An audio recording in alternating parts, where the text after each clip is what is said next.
कक्षा छठी विषय हिंदी व्याकरण। हिंदी व्याकरण में आज हम वाक्य और उसके प्रकार के बारे में पढ़ेंगे। सबसे पहले हम वाक्य की परिभाषा पढ़ेंगे। शब्दों का वह समूह जिससे कोई अर्थ निकले उसे वाक्य कहते हैं। अर्थात बच्चों, शब्दों का समूह जब अपने पूरे भाव या विचार को प्रकट करता है तब उसे वाक्य कहते हैं।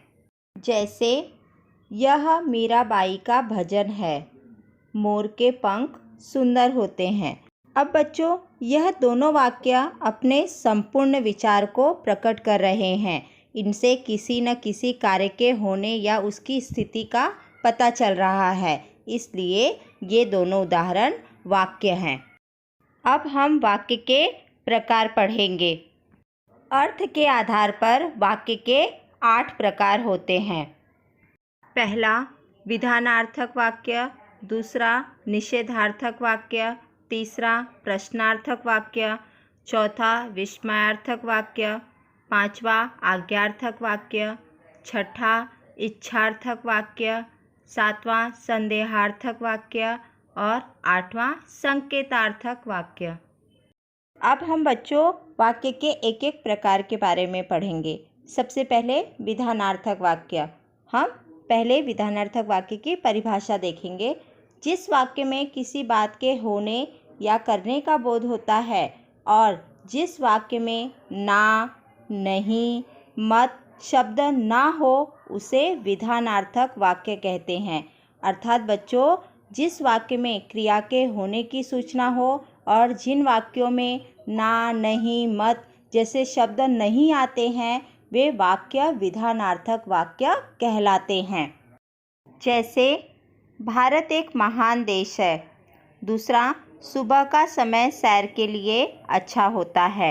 अब बच्चों, इन दोनों वाक्यों में क्रिया के होने की सूचना मिल रही है और इन वाक्यों में ना, नहीं या मत जैसे शब्द भी नहीं है, इसलिए ये दोनों उदाहरण विधानार्थक वाक्य हैं। दूसरा वाक्य है निषेधार्थक वाक्य। सबसे पहले परिभाषा पढ़ेंगे।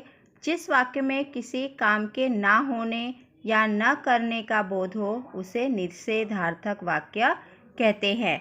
निषेधार्थक वाक्य में ना, नहीं, मत आदि शब्दों का प्रयोग होता है। अर्थात बच्चों, जिस वाक्य में ना, नहीं या मत वाले शब्द आए उसे निषेधार्थक वाक्य कहते हैं। निषेधार्थक वाक्य में काम के न होने की सूचना या न करने की सूचना दी गई होती है।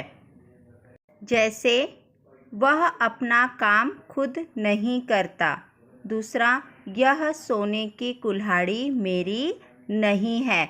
अब बच्चों, यह दोनों वाक्य नकारात्मक वाक्य हैं और इसमें नहीं शब्द का प्रयोग हुआ है, इसलिए यह दोनों उदाहरण निषेधार्थक वाक्य हैं।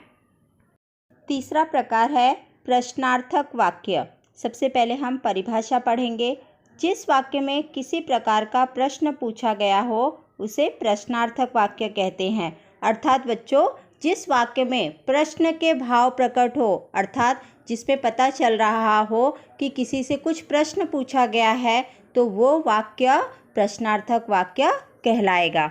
जैसे आज बच्चे क्या खाएंगे। दूसरा उदाहरण है तुम इसे लेकर क्या करोगे। अब बच्चों, इन दोनों वाक्यों में प्रश्न के भाव प्रकट हो रहे हैं। अर्थात इन दोनों वाक्यों में यह पता चल रहा है कि कोई ना कोई प्रश्न पूछा गया है, इसलिए यह दोनों उदाहरण प्रश्नार्थक वाक्य हैं। अब हम चौथा प्रकार देखेंगे, विस्मयार्थक वाक्य। सबसे पहले परिभाषा पढ़ेंगे। जिस वाक्य में हर्ष, शोक, घृणा, प्रशंसा, आश्चर्य आदि के भाव प्रकट हो उसे विस्मयार्थक वाक्य कहते हैं। अर्थात बच्चों, जिन वाक्यों में हमारे मन के विविध भाव जैसे हर्ष होता है, शोक होता है, घृणा के भाव होते हैं, आश्चर्य के भाव होते हैं आदि के बारे में पता चले उसे विस्मयार्थक वाक्य कहते हैं। जैसे वाह क्या सुंदर मूर्ति है।